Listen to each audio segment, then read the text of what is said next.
हमारे संवाददाता। और अब बिहार के बाद खबर उत्तर प्रदेश की राजनीति की। अयोध्या में चंदा चोरी पर विपक्ष की मोर्चाबंदी पर अब बीजेपी के बड़े पलटवार की तैयारी है। आज उत्तर प्रदेश के मुख्यमंत्री योगी आदित्यनाथ ने इफ्तार पर अखिलेश यादव को घेरा, तो समाजवादी पार्टी के धर्म से जुड़े पुराने चैप्टर पर अब बीजेपी उसे फिर से खंगाल रही है।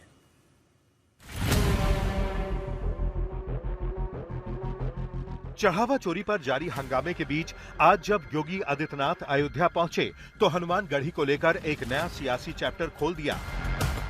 इन्होंने तो हमारी पवित्र हनुमानगढ़ी में इन्होंने तो वहां नमाज भी पढ़वाने का काम किया था। कल्पना करिए, क्या कोई जामा मस्जिद में कभी हनुमान चालीसा का पाठ कर पाएगा क्या? ये घटना 27 अक्टूबर 2003 से 25 नवंबर 2003 के बीच रमजान की है। तब हनुमानगढ़ी के 4 पट्टियों में से एक सागरिया पट्टी के महंत ज्ञानदास थे, जिनकी बाबरी मामले के पक्षकार हाशिम अंसारी से मित्रता थी। ज्ञानदास इफ्तार कराया करते थे। उस साल भी इफ्तार आयोजित किया था और चटाइयां मंदिर के बाहर सीढ़ियों के पास बिछी थीं। लेकिन खुफिया रिपोर्ट के हवाले से तत्कालीन एसएसपी ने इसे हटवा दिया था। फिर इफ्तार मंदिर के सामने से हटाकर दूसरी जगह कराया गया था। अयोध्या कांड को समाजवादी पार्टी आस्था पर चोट का मुद्दा बना रही है और खुद को सॉफ्ट हिंदुत्व के रास्ते पर ले जाते हुए सनातन की समाजवादी परिभाषा तक गढ़ रही है। लेकिन सच ये है कि सनातन धर्म ही समाजवाद है। जो सनातन है वही समाजवादी है। लखनऊ में तो पार्टी दफ्तर के बाहर समाजवादी पार्टी ने पोस्टर तक लगा लिया है कि सनातन ही समाजवाद है। जवाब में बीजेपी सोशल मीडिया पर समाजवादी सनातन के इतिहास के पन्ने दिखा रही है। इन बयानों और इतिहास की घटनाओं का हवाला देकर सीएम योगी अखिलेश यादव और राहुल गांधी की पार्टी को हिंदू विरोधी ठहराने की कोशिश कर रहे हैं, ताकि ऐन चुनाव से पहले चढ़ावा चोरी के कांड पर बीजेपी बैकफुट पर नहीं आ पाए। आज तक ब्यूरो। और अब खबर श्री राम मंदिर को लेकर हो रही जांच की, जहां हर दिन नए नए खुलासे हो रहे हैं। चोरी के पैसों के इन्वेस्टमेंट को लेकर भी अब नई जानकारी सामने आ रही है, जहां पैसों को प्रॉपर्टी और शेयर मार्केट में लगाया जा रहा था।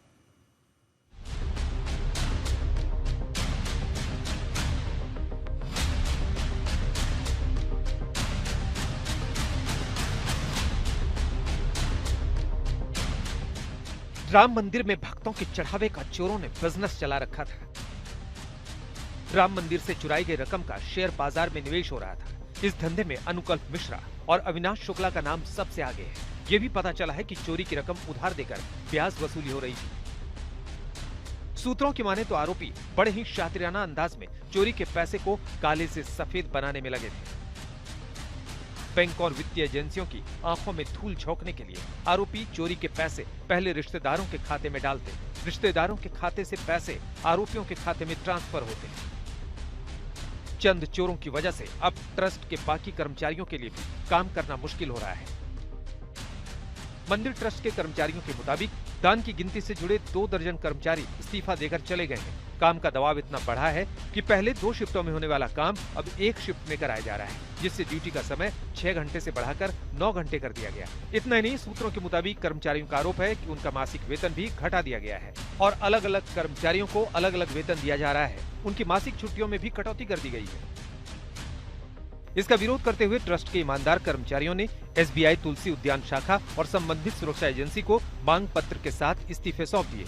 उधर बैंक सूत्रों के अनुसार नए कर्मचारियों की भर्ती की प्रक्रिया शुरू की जाएगी, लेकिन चढ़ावा चोरी प्रकरण के बाद कड़े सत्यापन के कारण उन्हें समय लग सकता है। वैसे चढ़ावा चोरी प्रकरण के बाद कर्मचारियों पर ही नहीं, अब ट्रस्ट के पूर्व पदाधिकारियों के भी अधिकार और जिम्मेदारियों में तब्दीली आई है। और ये नए बदलाव के तहत चंपत राय, अनिल मिश्रा और गोपाल राव की वो आईडी निरस्त कर दी गई है, जिसका इस्तेमाल करके वीआईपी पास जारी किए जाते थे। उसके बदले ट्रस्ट में निर्मोही अखाड़ा के प्रतिनिधि दीनेंद्र दास को वीआईपी पास जारी करने वाली आईडी दे दी गई है।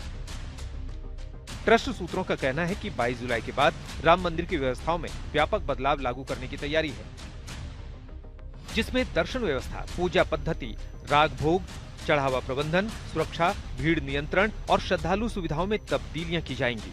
इसके लिए संतों और रामानंदीय परंपरा के विद्वानों का सुझाव लिया जा रहा है। तैयारी है कि 22 जुलाई को होने वाली बैठक में ट्रस्ट के नए महासचिव और रिक्त पदों पर नए सदस्यों के चयन पर भी फैसला होना है। आशीष श्रीवास्तव, अयोध्या, आज तक।